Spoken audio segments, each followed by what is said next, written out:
Peace at your hand. Part 3. Chapter 2, Model of Self-Disciplined Man in Our Time. In order to exemplify what I have been talking about, self-discipline, I was blessed to meet one such man in our time. In the year 2014, my wife Annie and I went on service mission for our church, the Church of Jesus Christ of Latter-day Saints, to Visby in southern Stockholm. A week after our arrival, the stake president invited us to his office for discussion.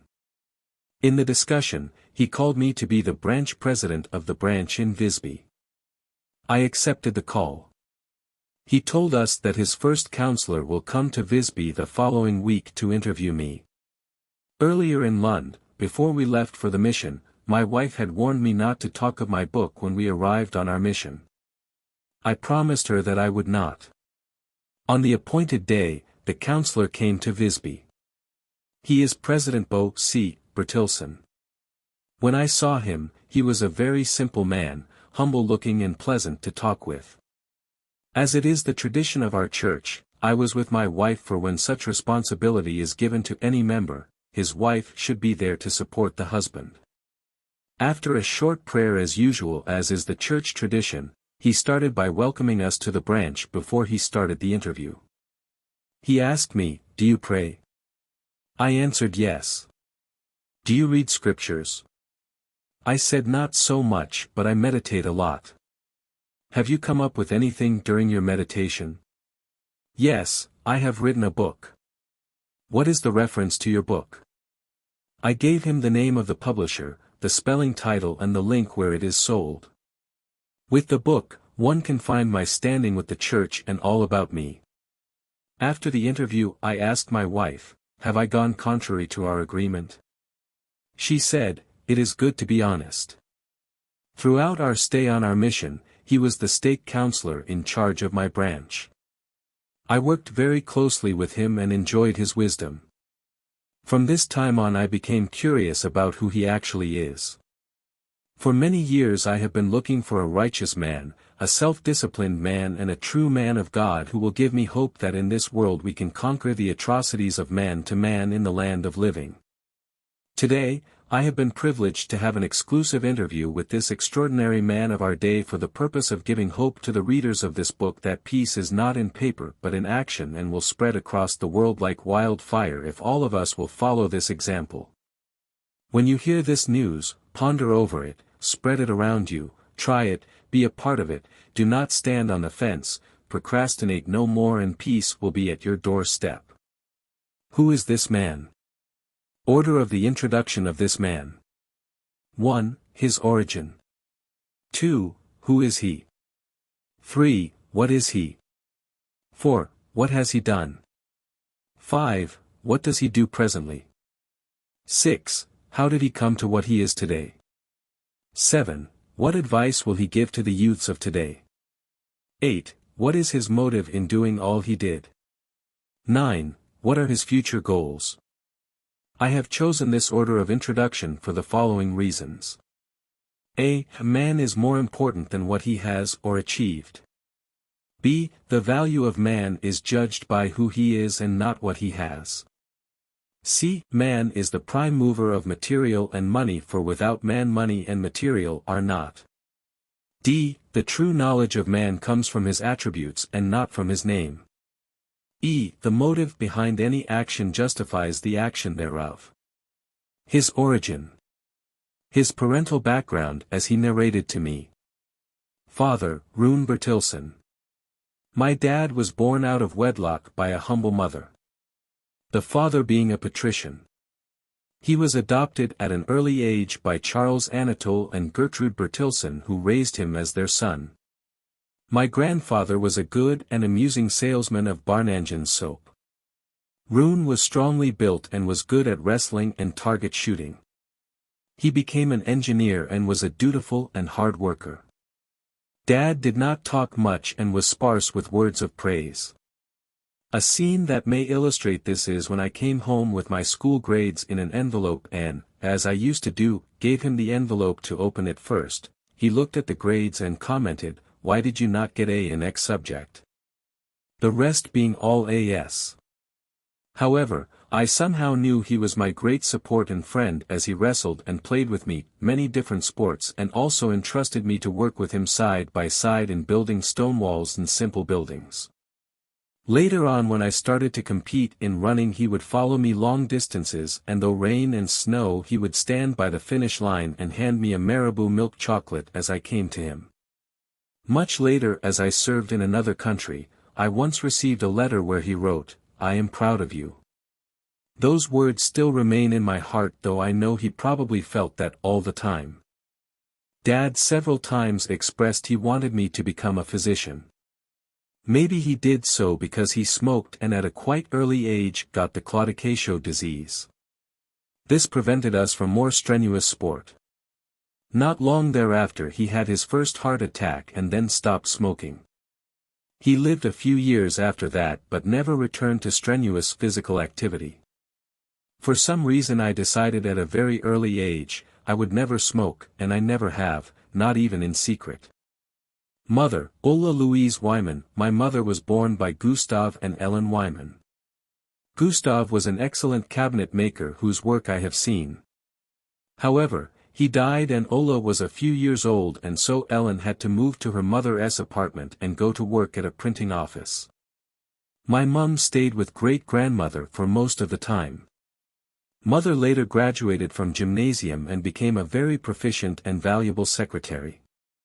She had to be replaced by 3 secretaries when she was retired. Mom was very industrious. To me it seemed she never wasted time always, cooking, knitting or preparing some things for school or the scouting movement where she helped out as Bekela. In the morning, she would be up first to prepare breakfast and at night she would be the last to go to bed, always passing by our beds to tuck us in and give a little kiss on the forehead or cheek, not so popular at a certain age, but you could always pretend you were sleeping. My mom and dad were a happy couple. As far as I can recall they stayed close to each other at all times.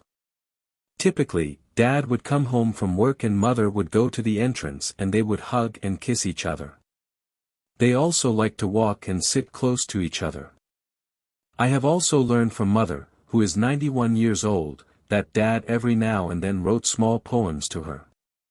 These poems written on small pieces of paper together with a couple of photos were actually the only things she wanted to bring with her to the hospital where she now stays. I became their first child and later was born my brother Peter and my little sister Brigitta, who I think was Dad's little princess, my brother being very close to Mother.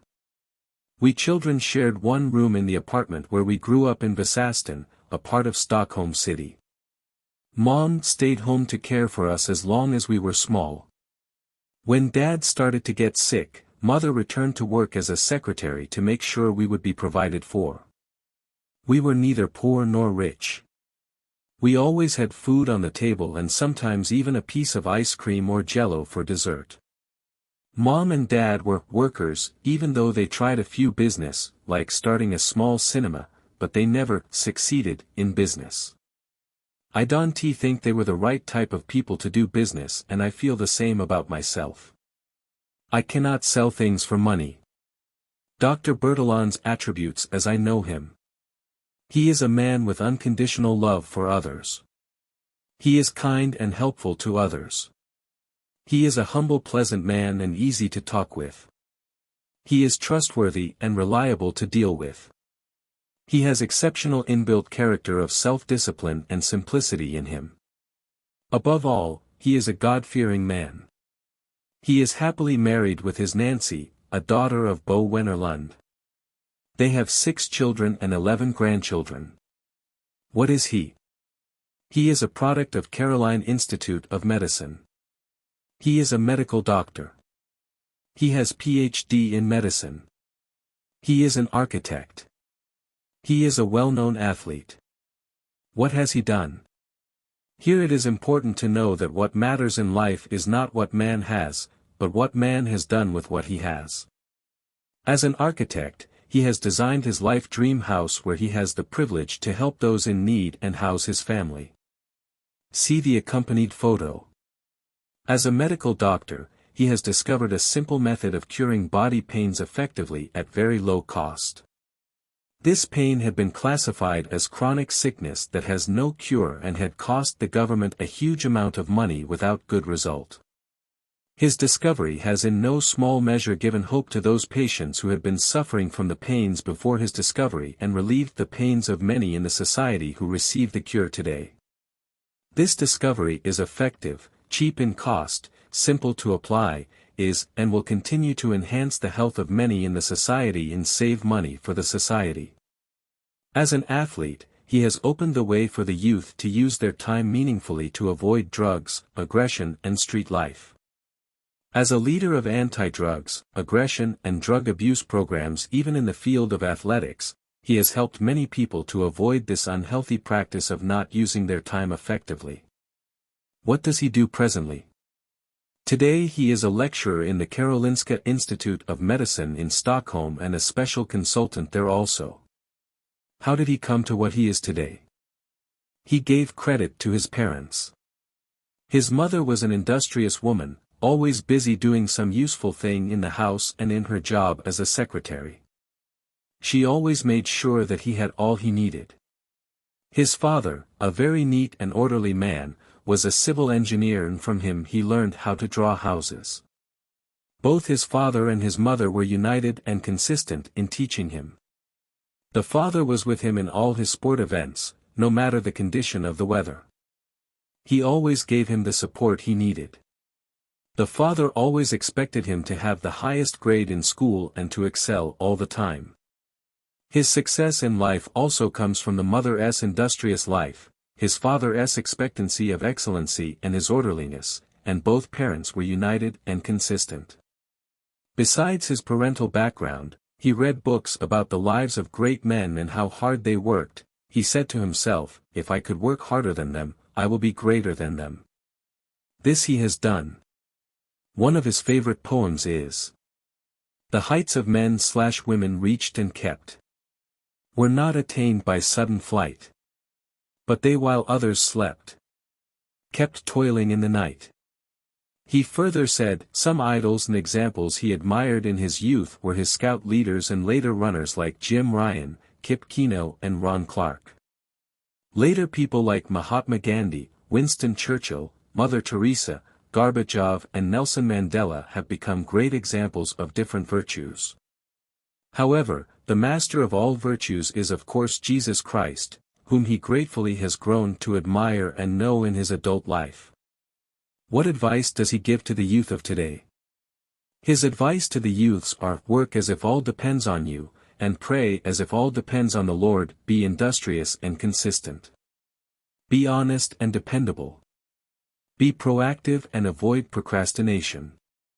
Share what you have. Be humble and happy. What is your motive to do all you have done?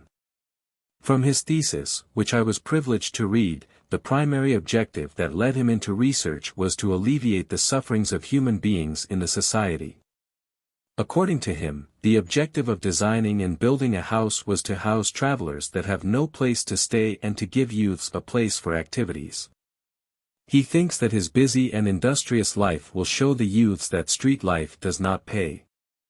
Every minute in life counts. Sports, hobby, and academic life can be combined with focus to make a happy, peaceful life. What are your goals in future? His future goals are: 1. To help his PhD students to achieve their goals and motivate them to excel in their works. 2. To set goals in his church callings to improve and help members' lives that are in need of assistance. 3. To work and help in the medical field to enhance the lives of human beings. Summary of interview with Dr. Bo C. Bertilsson. From the answers of the interview, we observe the followings. 1. Strong family support from his parents. 2. The strong love and fidelity between the parents. 3. The early exposure to scouting activity, from where he cultivated high moral ethics. 4. Hard work and consistency from his mother and draftsmanship from his father. 5. All these made it possible for him to keep the Christ's light shining in him to avoid emptiness in his brain to do any dirty thing. 6. This light in turn has led him to follow his primary life choice and found the right careers in life, namely medicine, sports, architect and God. 7. These combinations have allowed him to fulfill his mission as an educator, life saver, sports legend, a builder and above all a minister of Christ's light to his fellow men and women. 8. These are the factors that contribute to his simple and humble personality with great internal power of achievements. What do we learn from this man's life? Among my grandfather's teachings to his children he said the following concerning marriage: the crown of a king is his wife, the honor of a woman is her husband, and the children of the marriage is the profit thereof. This teaching from my grandfather, who was not a Christian, to his children goes to confirm the importance of happy and successful marriage as a divine institution necessary for the production of righteous generations in the world. For as the plants need fertile soil to grow, so also do righteous people need stable parents to grow. Consistency is the most important element for growth and development. This element is mirrored clearly in his upbringing. Consistency by his parents in teaching him by their acts, examples and correct guidance, helped him to reach his goals, motivated him to excel and enjoy excellence instead of just mediocrity. Example: why did you not get A in B subject? This means that nothing would stop him from getting grade in all the subjects if he had worked harder. From this type of remarks from his parents, he knew the expectations and the values thereof. He had the liberty to make right choices and the responsibilities thereof, and he got the full support of his parents. Self-discipline and moral ethics is another important factor in human development and leadership. His exposure to the Boy Scout at an early stage of his life has built in him the rudimental basics necessary for correct leadership and honor. Under this umbrella, he learned the art of working with wisdom to enhance his health instead of harming it. Figure 1, Chapter 2. Image 3. Dr. Bo Bertilson's self-designed house.